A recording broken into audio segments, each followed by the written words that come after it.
The Red Sea, once a vital artery of global trade, is now a battlefield. In a dramatic escalation, British Typhoon jets tore across the skies of Yemen this week, launching precision airstrikes against Houthi drone facilities near the capital, Sana'a. These strikes, coordinated with the United States, represent a significant intensification of Western military involvement in the region, and mark the first British air assault under President Trump's renewed leadership in Washington. The UK operation, part of the broader Operation Rough Rider, led by US forces, targeted infrastructure used by Houthi rebels to manufacture and launch attack drones that have plagued Red Sea shipping lanes. According to UK Defense Secretary John Healey, the mission was carefully calibrated to degrade Houthi strike capabilities and protect global commerce. All RAF aircraft returned safely. Do you think the UK is making the right move in the Red Sea? Share your thoughts in the comments. Meanwhile, the Royal Navy is ramping up its presence across the broader region. The HMS Prince of Wales, the UK's flagship aircraft carrier, is currently sailing east through the Mediterranean as part of the 8-month Carrier Strike Group 25 deployment, known as Operation High Mast. With planned activity spanning the Red Sea, Indian Ocean, Southeast Asia, and into the Indo-Pacific, the UK is positioning its forces to support ongoing Allied operations and uphold freedom of navigation across multiple high-tension zones. Sailing alongside the Prince of Wales are the HMS Dauntless, Type 45 destroyer, HMS Richmond, Type 23 frigate, RFA Tide Force and RFA Tide Spring, fleet tankers, the nuclear-powered HMS Astute Attack Submarine, and Allied escorts from Spain and Norway.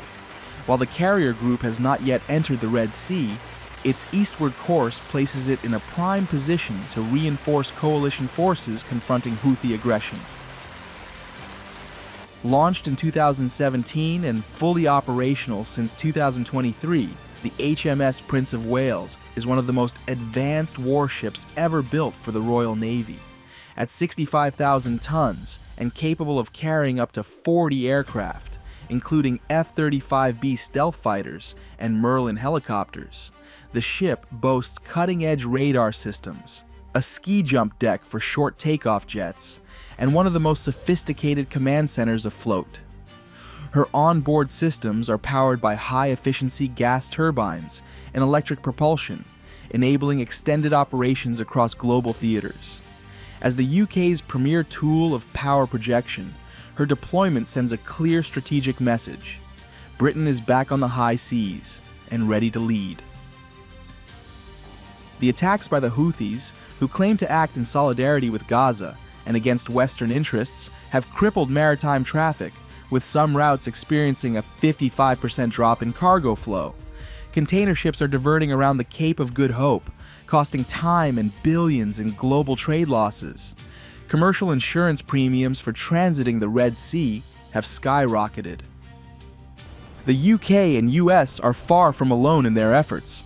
An international coalition has formed under the banner of Operation Prosperity Guardian, bringing together naval forces from France, Italy, the Netherlands, Japan, and several other allied nations. These warships are actively patrolling the region's vital choke points, such as the Bab el-Mandeb Strait and the Suez Canal, ensuring that key shipping lanes remain open and safe. In addition to providing essential air defense, the coalition also carries out joint exercises, intelligence sharing, and maritime surveillance. Their shared mission is clear: to protect one of the world's most strategically critical waterways, ensuring the freedom of navigation for global trade, and countering the growing threats of piracy and state-sponsored aggression. Together, they stand united, bolstering maritime security and sending a strong message to any force that threatens stability in the region. Since mid-March alone, US forces have conducted over 800 air and missile strikes on Houthi positions, including launchers, command nodes, and weapons caches. Many of these strikes have been launched from carrier groups in the Arabian Sea and strategic bombers flying from the Gulf. Despite diplomatic overtures from Washington, the Houthis have rejected ceasefire proposals, vowing instead to escalate their retaliation. In a recent statement, Houthi leadership promised a long war of attrition against U.S. and allied forces, threatening commercial vessels, naval assets, and infrastructure across the Arabian Peninsula. Compounding tensions, political storm clouds are gathering in the West. In the United States, questions have emerged over the conduct and qualifications of Defense Secretary Pete Hegseth, with concerns that he may have mishandled sensitive information during operational planning. While President Trump has expressed public confidence in Hegseth's warrior instincts, senior Pentagon officials remain divided. Maintaining a military presence in the Red Sea comes at a massive financial cost for both the UK and the United States. For the UK, the deployment of its Carrier Strike Group 25, along with accompanying destroyers, frigates, and submarines, runs into the tens of millions of pounds each week in fuel, maintenance, and logistics alone. The operational costs of each Typhoon FGR-4 sortie exceed £70,000, and the Royal Navy must constantly resupply its ships in these distant waters. Meanwhile, the United States, operating from multiple air bases and deploying carrier strike groups, bombers, and surveillance aircraft, faces similar financial burdens. The U.S. Navy's presence alone in the region requires billions in annual expenditure, with the cost of one aircraft carrier deployment totaling roughly $2 billion when factoring in crew, fuel, maintenance, and aircraft operations.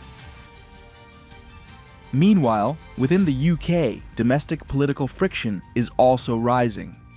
Opposition lawmakers have criticized the strikes as part of an uncritical alignment with US militarism, pointing to broader UK support for Israel amid the continuing war in Gaza as evidence of strategic inconsistency. Yet, for the UK government, the calculus is clear. The Houthis must be deterred, and the Red Sea must remain open. As warships crisscross contested waters and jet engines scream overhead, one truth is increasingly evident. The Red Sea is no longer just a transit zone. It's a theater of modern conflict, and this may be only the beginning. Thank you for watching this video. If you found the content interesting, don't forget to like, share, and subscribe for more analysis and updates on global security issues. Your support is essential for us to continue creating quality content. See you in the next video.